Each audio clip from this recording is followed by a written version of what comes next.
I've eaten a lot of raccoon. Yes. The answer is yes. And I've eaten it hunting. I've actually had it served by my mom at the table away from hunting. And I have eaten raccoon. And yes, it's not uncommon at all. I'll tell you something that is one of my favorites is squirrel. And it's wonderful, and my mother could do a great job of it. And we all had our favorite pieces, and my dad and sister, I have one sibling, a sister, and they would fight over, not fight, but my mom and I, they were just, my sister and I as far as siblings, my mom and I wouldn't even ask for the brain in a squirrel. Oh, man. And delicious, seriously. My dad loves cow brain. My sister always got it, or my dad. The fight over the brain.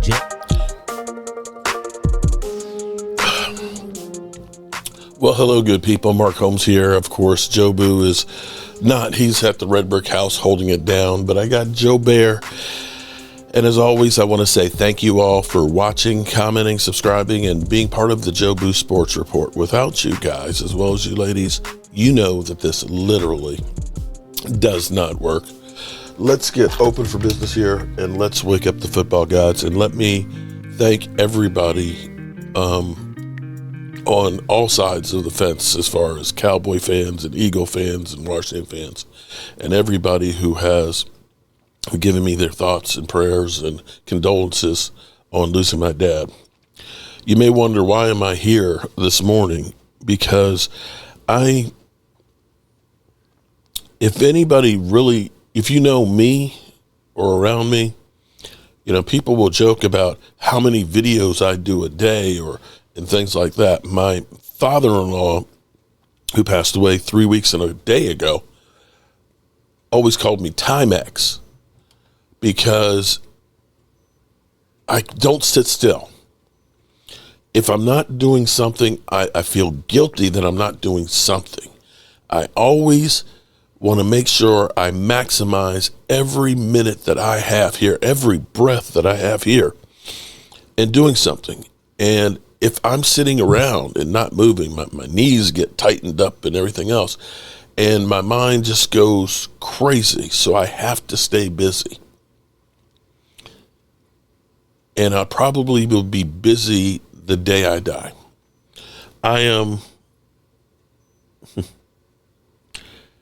Significant things in life are always all around us. And things in life that a lot of times we fight over are insignificant in the grand scheme of things. We all spend so much time trying to make every dollar and every cent that we can that we miss out on what's important. Because see, what happens is, like I learned from the Red Brick House, Mary and David Bush, I see that headstone every time I go to my truck, that they owned all this vast land. That's the city of Waynesboro. It was their farm. And back then, land ownership was wealth.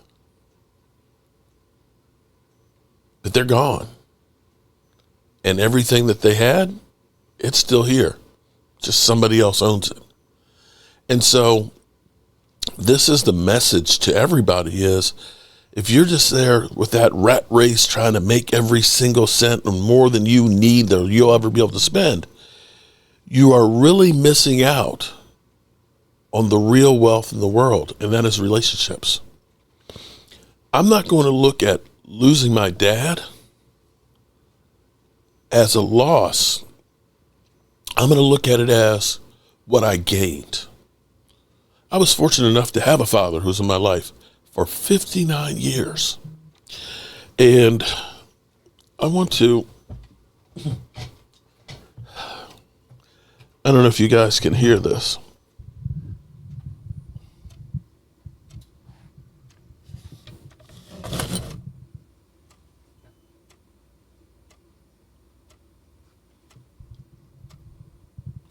But this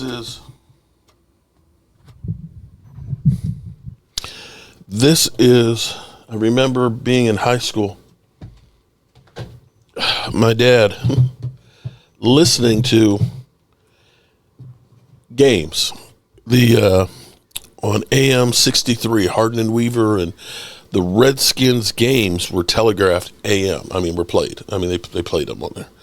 And not all the games were, of course, always televised and things. So if it was the Dallas and Washington game, my dad, we'd be listening to it on the radio. That's how crazy and how old I am. And this is my dad's clock. It's a Cowboys clock. And it's still ticking. I don't remember the last time I put a battery in this thing, but it's still ticking. And I'm going to take that ticking sound as the heartbeat of my dad.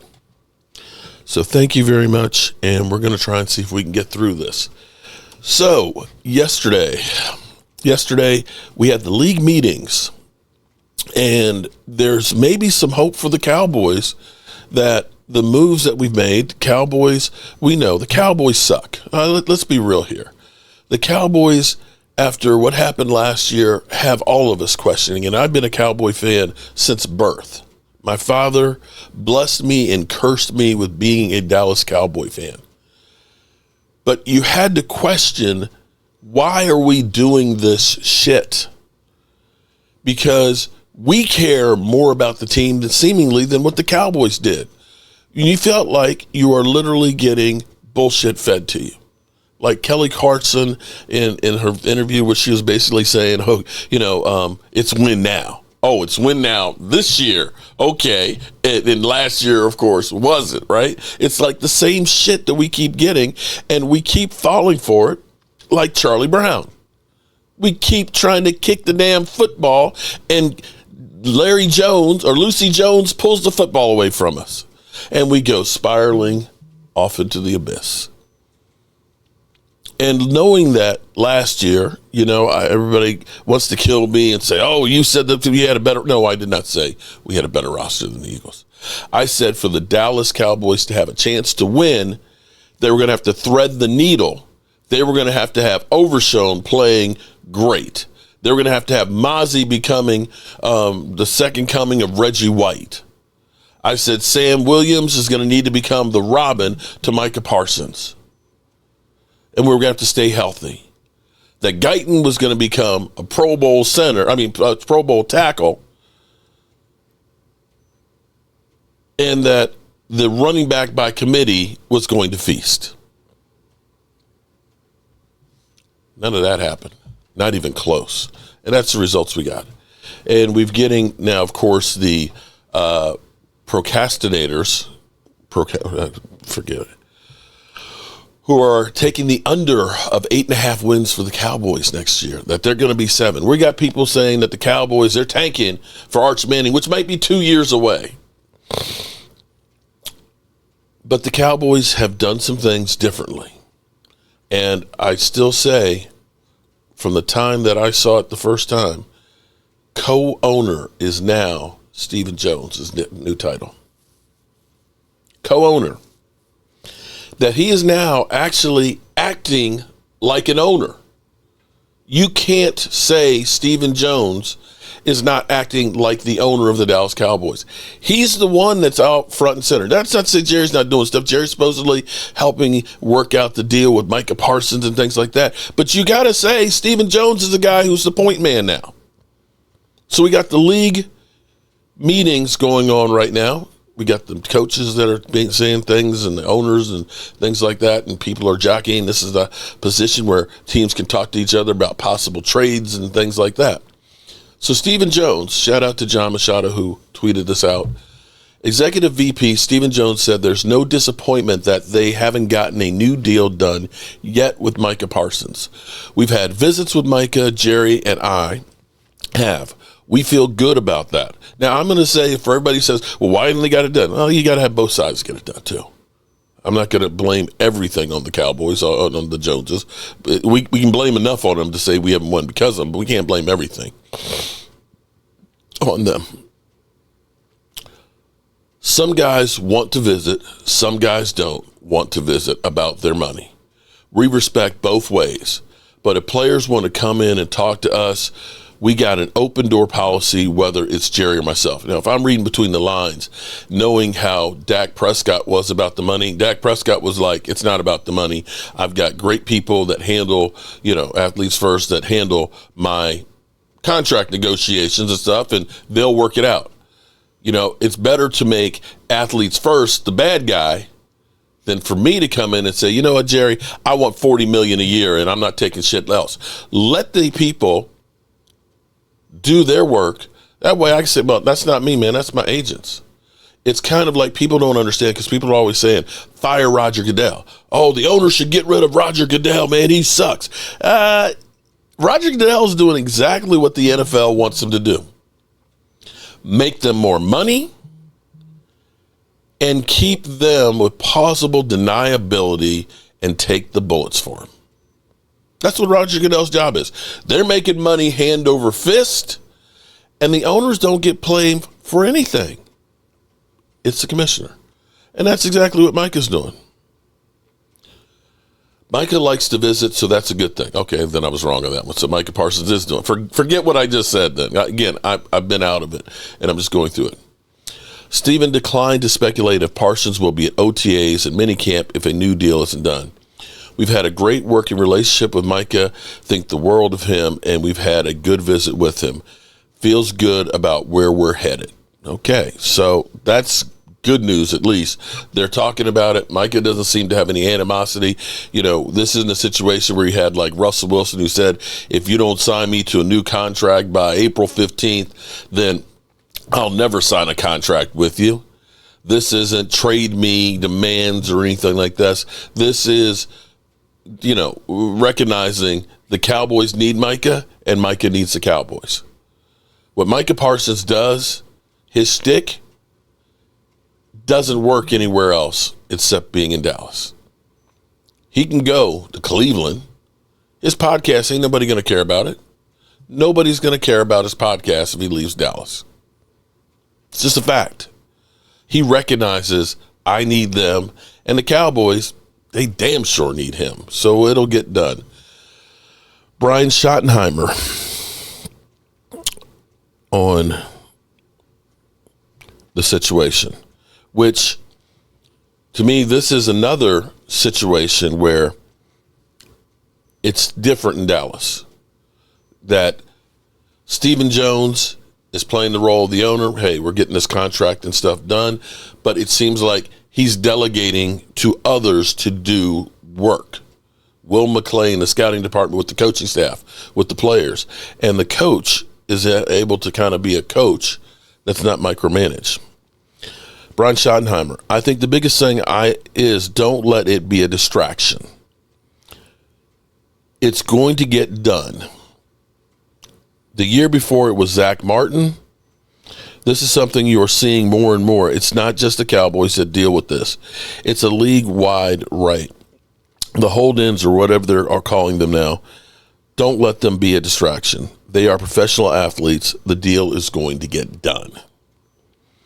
And that's the key on this thing is, more than anything else for me, is it's hard to win in the NFL. It's hard to have things go right. The last thing you want to do is hamstring yourself and make things worse like you did last year. They literally screwed the pooch of keeping your one weapon from being in training camp. Your one weapon wasn't there all of training camp. Can't do that, Micah. We've got our third defensive coordinator in 3 years. We need every single OTA, voluntary or not voluntary, to have Micah and the whole team there. Now, I'm happy that we've made a bunch of moves already, and it sounds like Stephen Jones is basically hinting that we're not finished yet. And I hope that that's the case. We're sitting here with $34 million. We're going to end up getting more money with Micah's contract. There's other meat on the bone that they could cut and use if they want to. So I am a little behind on all of the news here today, and I'm going back over to see my mother, and I've got to go back to the Red Brick House. It's going to be very, very busy today, the next coming days and things. So forgive me for not being there the way I normally am, but let's hear what we got from the league meetings, because it sounds like this is a piece that I forgot to add to the puzzle. When we worry about the salary cap and how much you're paying somebody right now, I keep trying to tell you guys, don't worry about it, because the NFL is going to be making money hand over fist. It's not a matter of if. It's not a matter if. It's when. Will they have 18 games? 18 games will end up being possibly 2 more weeks of football, because they'll add another bye week. 2 more weeks of football is 2 more weeks of television contracts. Maybe your team's not playing one of those 2 weeks, but you can best believe that people are gambling. Fantasy football has more time for more weeks. There's more games now on Amazon, more games on, Hulu or Netflix and all of these different things. And if you take the $20+ billion that they make and say it's 17 weeks, it's a little over $1 billion a week. You add 2 more weeks, that's $2 more billion that are added to the pool, roughly, okay? And $2 billion divided by 32 teams multiplied by 47%. That 47% is how much the salary cap will increase. So $40 million right now before they go to 18 will be cheap in 2 years. And that's why you go ahead and get that thing done. Stop looking at these numbers like they are the worst number in the world. TJ Watt's going to get his. He's going to be up in there. 40 is the new 30, guys. And guess what? 2 years, it's going to be 50. Get it done and get the team whole. All right, Graz, I know some of the coaches have spoken. What's the buzz?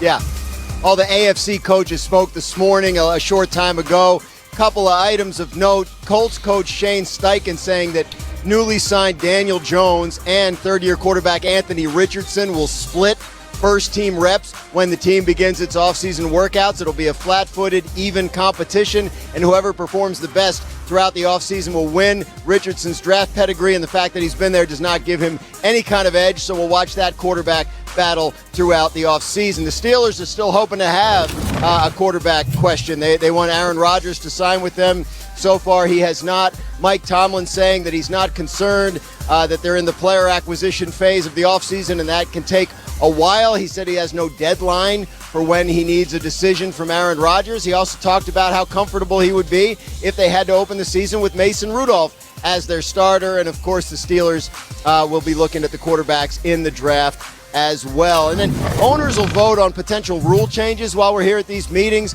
A lot of the coaches talking about the tush-push play, which there's a little bit of support for trying to find a way to ban it. It's unclear if it'll have the support of 24 owners, which is what it would need in order for there to be a rule change. But Bills coach Sean McDermott, whose team uses the play, as you see here, more than anybody but the Eagles, even he was saying today that there's player safety issues to consider, and that even if they don't have all the data on that yet, it might be a good idea to be proactive. So a little bit more support for changing that rule than I think we expected when we got here yesterday. All right, we're going to talk more about that tush-push in the second hour, but let's talk about the Cowboys and Stephen Jones. Of course, let's talk about the Cowboys. Some comments about the Cowboys' offseason signings. You take a look, and I'm going to quote Stephen Jones here. He says, quote, "We've done the early before," talking about signing people, "and we've waited until the end to do them. A lot of it is just negotiation itself. Some of them take longer than others. And we put zero credibility or credence into people saying you wait too long," end quote. All right, let's bring Tim Hasselbeck. Bart joins me as well. Your first impression of what you heard out of Stephen Jones. I mean, he is just not self-aware because what he has to realize is he's paid top of the market for the pivotal positions, some of the highest paid positions in the NFL in the last couple of years, and now he's waiting for Micah Parsons. If he would have paid, it seems like they have no idea where the salary cap is going to go. If they would have overpaid last year, it would have been a discount this year for a guy like Micah Parsons. Now when you see what's happening, T.J. Watt's going to get done as well. Myles Garrett, Max Crosby, they're potentially looking at 4 years, $200 million or close to that with Micah Parsons. That can't be sustainable because you can't build the rest of your team around, when you have everybody making the top dollar at the pivotal positions. Tim, what are your thoughts? Yeah, I mean, listen, he hasn't been early on, the players of significance, which, is what Bart's talking about when he's talking about Parsons. And you go back to C.D. Lamb. They weren't ahead of it on C.D. Lamb. You go back to Dak Prescott. They weren't ahead of it on Dak Prescott. And so, the reality is they've waited on the, on the big guys who, have basically reset the market. There was a period of time where Dak Prescott, I think, made more money than anybody in the NFL over a 4-year stretch because they waited when they knew that the guy could play. And that includes, a season where Dak basically destroyed his leg and ankle, but they had to, give him a new contract the next year because he clearly was their best option. So, look, they could say, what they want about, their, the way they have negotiated contracts, being ahead of it or being behind it. They've been behind it, plain and simple. It's indisputable that they have been. So whether, he wants to say they put zero credence into it or not, doesn't make it not true. The reality is they've been late to the game on it. It's cost them more money, and now it's put them in a really bad spot with Dak Prescott. Hey, Graz, how should we look or expect the remainder of the Cowboys offseason to look? Well, I think Micah Parsons getting signed to an extension is probably their biggest order of business. Now, we know because of their history, as the guys are talking about, that can take a while. Dak Prescott signed his new contract on the morning of the first Sunday of the regular season this past year. So they can go right up to the wire.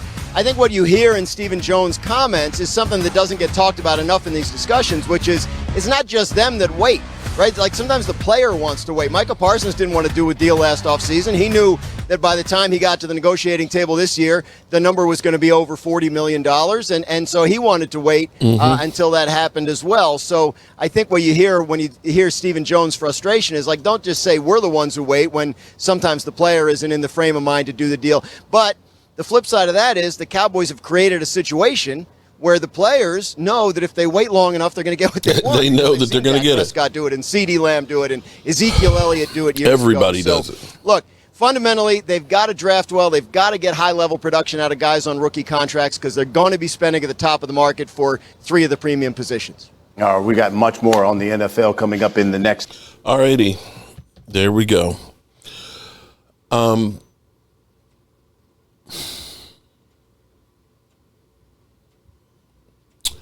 My dad would get on me so often about, he'd watch the show. You guys have heard my dad call in on the shows on live streams and things with BetUS, getting his picks and things. And he would get on me because I would cuss, and you guys know I'm a potty mouth. And he would always say, it's not right, Mark. It's not right. I am going to try to not cuss anymore from my dad. I appreciate each and every one of you guys, and hold your loved ones, and I'll see you guys soon. Peace.